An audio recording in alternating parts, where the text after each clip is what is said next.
Guys, install tayo ng P2P guys. Ayan, ayan yung ating antenna. So, ang setup natin dito is media converter. Gamitan natin media converter dahil malayo yung yan yung ating install ng mga bahay. Yung mga bahay na yan guys. So malayo siya, nasa 150 yung layo niya. Dahil nasa yan, hindi kasi makikita yung internet. Doon yung ating internet dito sa area na yan. Yan yun, may malaking bundok dyan na sa malayo. Yan. Yan. So dyan natin kukunin yung ating internet.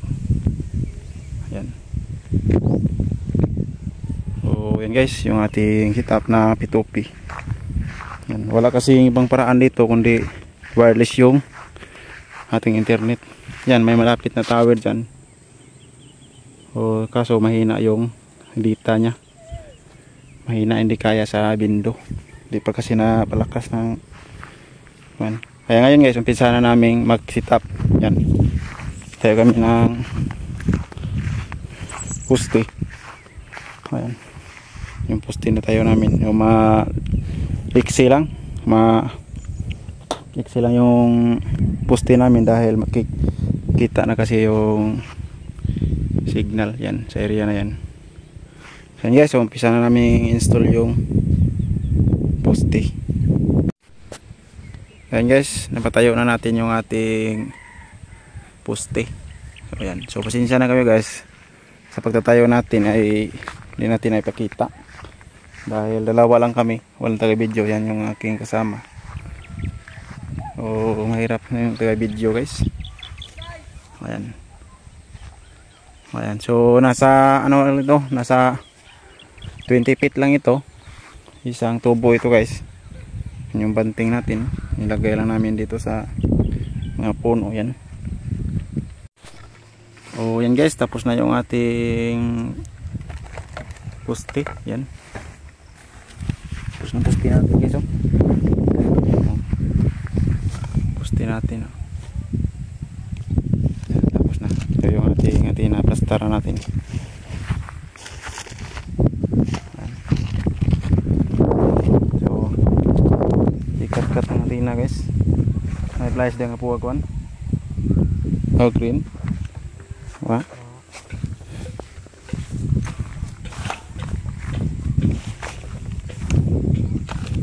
So kat guys, so daan na nga matagal na itong antenna na ito guys.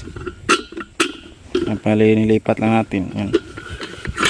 M5 po ito. Power beam M5. Ayan. Akyat natin doon. So yan guys, yun yung kuha sa ating antenna. Yan yung power niya. So ang distance niya, distance po ito is 8.9 km. Yan. Yan. 8.9 km. So ayan. Ayan yung distance niya.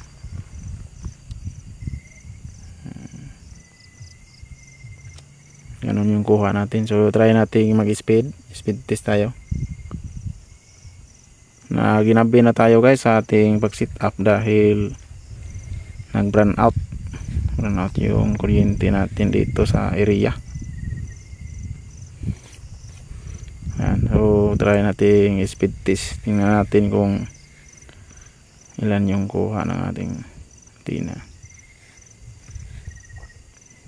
So ito yung power beam M5 na ginagamit natin. Updated firmware po ito. Yung mga ubiquity antenna natin guys. Ayan, try natin speed test.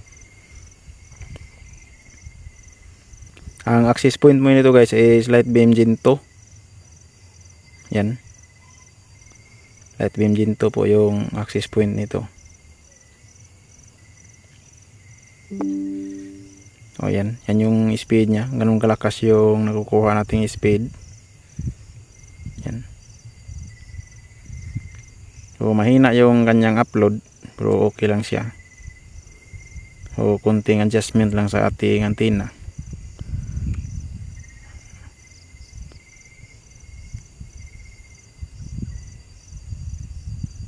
So ayan guys, o lagpas pa siya ng 100 oh.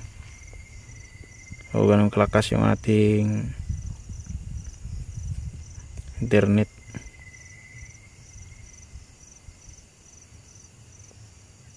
So yan, ito yung hinahanap ng mga customer natin dito guys, yung malakas yung internet. Okay na ito, okay na itong internet natin.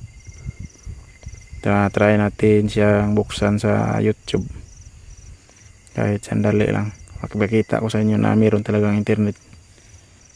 Yan. YouTube.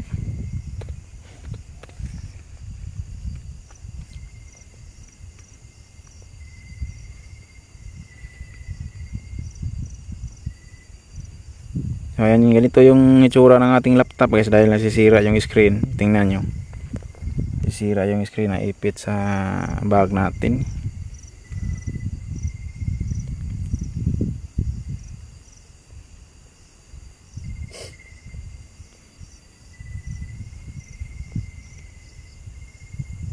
Oh ayan, ayan yung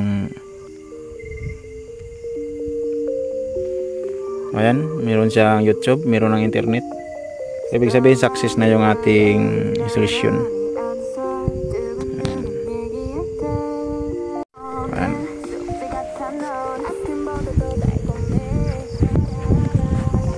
Oh, yan yung antenna natin, yan. Ayan, operating na siya. Ayan. Operating na yung ating antenna. So, nilagay lang namin sa galon, yan. Yan yung lagyan namin.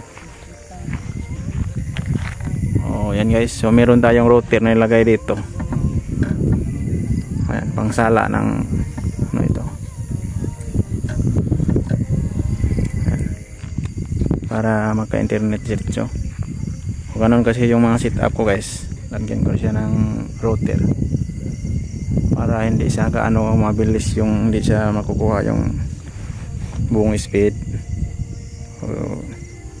Hindi kasi ako naka PPOE account, o DCP lang yung ginagamit ko. Yan guys, ayan, okay na yung ating internet. Ito yung ating mga backup dito guys, no? Napakarami oh. Kasi gabi na kasi tayo dito. So hanggang dito lang guys yung setup natin sa P2P. So